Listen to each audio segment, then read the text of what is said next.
इस गाय को खिला दी तो तुरंत गरीबी आपके जीवन से दूर हो जाएगी। योग से राजा बनने का अवसर मिल सकता है।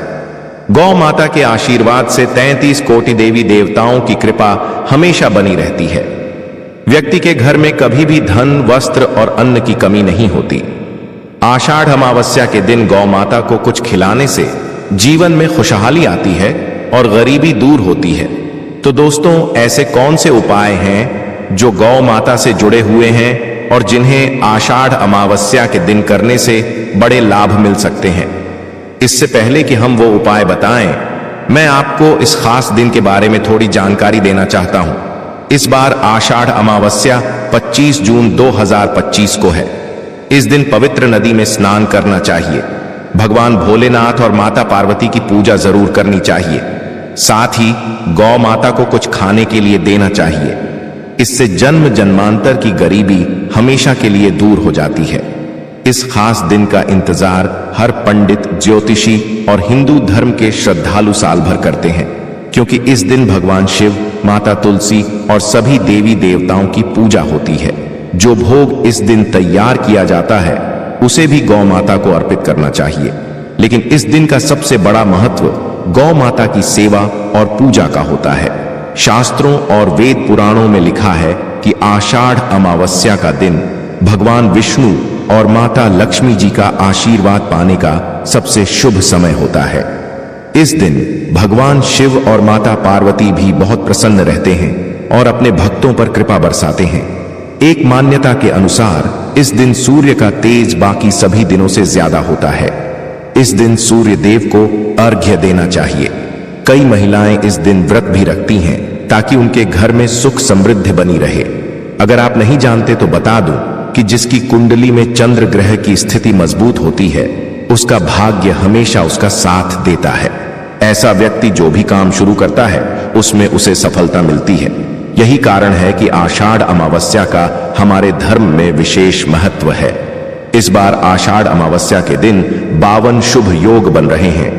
ऐसा कहा जा रहा है कि 130 साल में ऐसा संयोग पहली बार बना है जब सूर्य का प्रकाश इतना तेज होगा।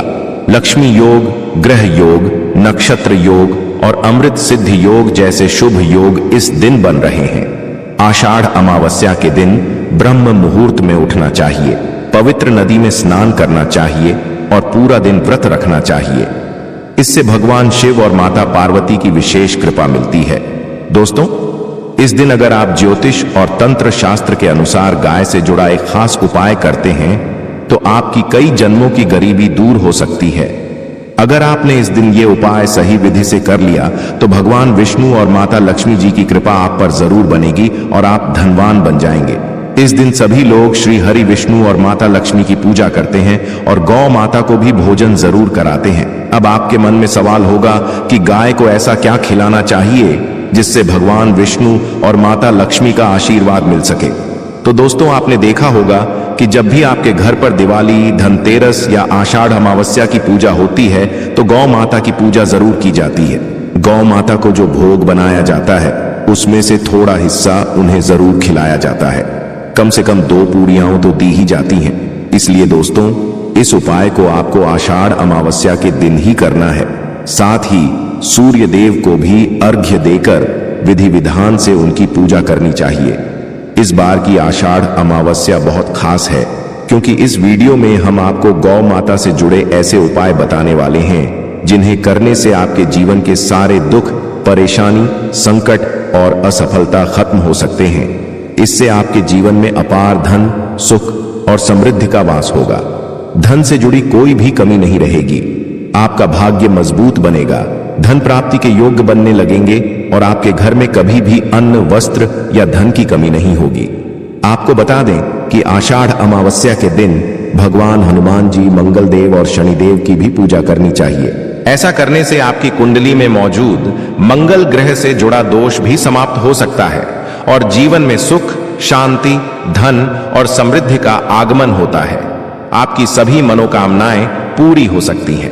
दोस्तों, इस तरह की महत्वपूर्ण जानकारी हम आपको मुफ्त में दे रहे हैं। ज्ञानवर्धक टेल्स चैनल का उद्देश्य ही है जनहित में कार्य करना और लोगों की भलाई के लिए उपयोगी जानकारी बांटना। इसलिए आप इस वीडियो को जरूर लाइक करें। मैं आपसे एक और निवेदन करना चाहता हूं कि आप कमेंट बॉक्स में अपनी राशि या नाम जरूर लिखें, ताकि हम आपको आपकी राशि के अनुसार कुछ खास उपाय बता सकें, जिससे आपको और भी ज्यादा लाभ मिले। साथ ही कमेंट में जय गौ माता जरूर लिखें। गाय से जुड़े उपाय बताने से पहले आपको एक छोटा सा उपाय और बता देते हैं। इस उपाय को जरूर अपनाएं। शाम के समय पीपल के पेड़ के नीचे आटे का बना हुआ चौमुखी दीपक जलाएं। इस दीपक में सरसों का तेल भरें और लाल कलावे की 4 बत्तियां लगाएं। इस दीपक के चारों तरफ 4 हिस्से बनाएं और हर हिस्से में एक एक बत्ती रखें। साथ ही 2 लौंग भी डाल दें। फिर इसे जलाकर अपनी मनोकामना मांगें और दीपक को वहीं छोड़ दें। देखिएगा आपके जीवन में कैसे अच्छे बदलाव आते हैं। अगर आपने अभी तक ज्ञानवर्धक टेल्स चैनल को सब्सक्राइब नहीं किया है तो जरूर करें, ताकि ऐसी ज्ञानवर्धक जानकारी आपको आगे भी मिलती रहे। अब बात करते हैं गौ माता से जुड़े उन उपायों की जिन्हें आषाढ़ अमावस्या के दिन करने से व्यक्ति के जीवन में धन, सुख, शांति और समृद्धि बनी रहती है। इन उपायों को करने से आपके 7 पीढ़ियों तक धन संपत्ति की कभी कमी नहीं होती, दुख दर्द दूर हो जाते हैं और हर सुख आपके जीवन में प्रवेश करता है। इसलिए इस दिन भगवान भोलेनाथ, माता पार्वती और गौ माता की पूजा विधि पूर्वक अवश्य करें। और गौ माता को जो भोग आषाढ़ अमावस्या की पूजा के लिए बनाया गया है, उसमें से 2 पूरी जरूर खिलानी चाहिए। ध्यान रहे कि सूखी पूरी न दें।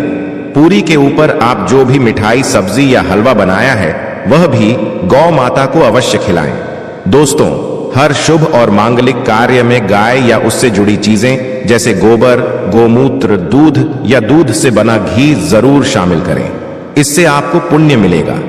सनातन धर्म की परंपरा के अनुसार जिस घर में गाय होती है उस घर के सभी वास्तु दोष अपने आप समाप्त हो जाते हैं, क्योंकि गाय के बिना कोई भी पूजा पाठ या हवन पूरी तरह सफल नहीं माना जाता। दोस्तों, महीने में एक बार परिवार के साथ गौशाला जाकर गायों को हरा चारा खिलाने का नियम जरूर बनाएं। इससे आपके सभी वास्तु दोष शांत हो जाते हैं। ज्ञानवर्धक टेल्स चैनल का उद्देश्य है आपको सही और सच्ची जानकारी देना, इसलिए हम कभी गलत बात नहीं बताते। गर्मियों में गाय को पानी पिलाना और सर्दियों में गुड़ खिलाना बहुत शुभ माना जाता है। खासकर आषाढ़ अमावस्या के दिन तो गौ माता को गुड़ खिलाना जरूरी है। गर्मियों में गाय को गोदना यानी हरा चारा खिलाएं। गाय से जुड़े कई शुभ अशुभ संकेत भी होते हैं, जैसे यदि गाय का दूध दुहते समय वह लात मार दे या सारा दूध गिर जाए तो यह अशुभ संकेत माना जाता है। वहीं यदि कोई यात्रा पर निकल रहा हो और सामने गाय अपने बछड़े को दूध पिलाती दिख जाए तो वह यात्रा सफल मानी जाती है। यात्रा पर जाते समय गाय की आवाज सुनना और रात में उसकी हुंकार सुनना भी शुभ होता है। दोस्तों, साथ ही याद रखें कि गाय के साथ कभी भी गलत व्यवहार न करें। आजकल कुछ लोग गाय को दूध न देने पर बेसहारा छोड़ देते हैं। उन्हें सड़कों और गलियों में भटकने के लिए मजबूर कर देते हैं। कभी कोई उन पर डंडा मारता है तो कोई उन पर पानी डाल देता है। कई बार ऐसे हालात में गाय चोट खा जाती है या बीमार होकर दम तोड़ देती है।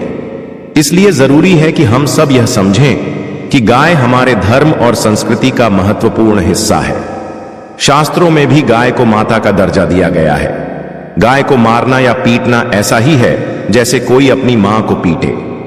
ऐसा करने वाले को नरक में बहुत सालों तक कष्ट भोगना पड़ता है और अगले जन्म में पशु योनि मिलती है। यहां तक कि गौतम मुनि से भी एक बार भूलवश गाय को डंडा लग गया था, जिस गाय की मृत्यु हो गई थी, और इस पाप से मुक्ति पाने के लिए उन्हें वर्षों तक कठिन तपस्या करनी पड़ी।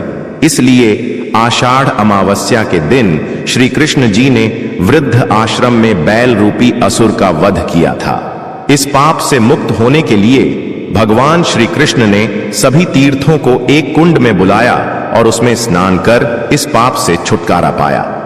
दोस्तों, जो लोग पानी पी रही गाय को डराते या भगाते हैं वे भी पाप के भागी बनते हैं। ऐसे लोग अगले जन्म में दर दर भटकते हैं। इसीलिए आराम कर रही गाय को भी कष्ट देकर उठाना नहीं चाहिए। ऐसा करने वाले के जन्म जन्मांतर के पाप नष्ट हो जाते हैं और उन्हें गोलोक में स्थान मिलता है। जो व्यक्ति गाय को डंडा मारकर या पानी डालकर उठाता है वह भारी पाप का भागी बनता है और अगले जन्म में कष्ट भोगता है। शास्त्रों में कहा गया है कि जो लोग गाय की सेवा करते हैं, उन्हें भोजन कराते हैं और उनकी अच्छे से देखभाल करते हैं, उनकी सभी इच्छाएं पूरी होती हैं। गाय के बछड़े का पेट भरने के बाद ही बचा हुआ दूध मनुष्य को ग्रहण करना चाहिए, लेकिन कुछ लोग एक बार गाय को दुहने के बाद भी बछड़े का दूध निकाल लेते हैं। यह बड़ा पाप माना जाता है। ऐसा दूध निकालने व पीने वाले दोनों पाप के भागी बनते हैं। साथ ही शास्त्रों में बताया गया है कि गौवंश यानी गाय व बैल की पीठ पर बैठना भी महापाप है। ऐसा करने वाले को नरक का दुख भोगना पड़ता है। केवल नंदी देवता ने अपनी इच्छा से भगवान शिव की सवारी बनना स्वीकार किया था, इसलिए उनका अपवाद है। गाय का दान भी धर्म में विशेष महत्व रखता है, लेकिन ध्यान रहे कि बूढ़ी या बीमार गाय का दान नहीं करना चाहिए। कठोपनिषद में नचिकेता की कथा में भी बताया गया है कि बूढ़ी गाय का दान करना अनुचित है। दूध देने वाली और बछड़े सहित गाय का दान करने वाला व्यक्ति महान पुण्य का भागी बनता है और स्वर्ग को प्राप्त करता है। दोस्तों, यदि कुंडली में सूर्य, चंद्रमा, मंगल या शुक्र की युति राहु से हो तो पितृदोष माना जाता है। सूर्य पिता से और मंगल रक्त से संबंध रखता है। यदि सूर्य पर शनि, राहु या केतु की दृष्टि हो या मंगल की राहु व केतु से युति हो तो पितृदोष बनता है। इससे जीवन में संघर्ष बढ़ता है। इस दोष के निवारण के लिए आषाढ़ अमावस्या के दिन या प्रतिदिन गाय को रोटी, गुड़, चारा आदि खिलाना चाहिए। दोस्तों, हर मांगलिक कार्य में गाय या उससे बनी चीजें जैसे गोबर, गोमूत्र, दूध या घी का उपयोग जरूर करें। इससे आपके जीवन में सुख, समृद्धि और शुभता बनी रहती है। इससे आपको पुण्य की प्राप्ति होगी। सनातन परंपरा के अनुसार जिस घर में गाय होती है उस घर के सभी वास्तु दोष अपने आप समाप्त हो जाते हैं। गाय के पीठ पर जो कूबड़ होता है वह बृहस्पति ग्रह का प्रतीक माना जाता है। यदि आपकी जन्म कुंडली में बृहस्पति नीच राशि मकर में हो या अशुभ अवस्था में हो और इस समय आपके सामने गौ माता आ जाएं, तो उन्हें अपने दाहिने तरफ से निकलने देना चाहिए। ऐसा करने से आपकी यात्रा अवश्य सफल होती है। साथ ही अगर आप यात्रा पर जा रहे हो और आपके सामने गाय अपने बछड़े को दूध पिलाती दिखाई दे तो यह बहुत ही शुभ संकेत होता है। इसका मतलब है कि आपकी यात्रा सफल होगी और जो काम आप करने जा रहे हैं उसमें भी सफलता मिलेगी। जिस घर में गाय होती है वहां के वास्तु दोष स्वतः ही समाप्त हो जाते हैं। गाय के लिए प्रतिदिन ताजा रोटी बनानी चाहिए। जब भी आप गाय के लिए रोटी बनाएं तो उसे उसी समय खिलाएं। अगर आप रोटी बनाकर रख देंगे और अगले दिन देंगे तो वह बासी मानी जाएगी। बासी रोटी कभी भी गाय को नहीं खिलानी चाहिए। इससे घर में नकारात्मक ऊर्जा आती है और आपके कामों में रुकावटें आ सकती हैं। ऐसा करने से आपके जीवन में दुख दर्द बना रहता है और जिस काम में भी आप हाथ डालेंगे उसमें असफलता मिलेगी। इसलिए रोजाना ताजी रोटी बनाकर ही गाय को खिलाएं। सड़ी गली चीजें जैसे सड़े फल या खराब सब्जियां भी गाय को नहीं देनी चाहिए। कुछ लोग खराब चीजें सोचकर गाय को खिला देते हैं, लेकिन ऐसा करना गलत है। इससे भाग्य में बाधा आती है।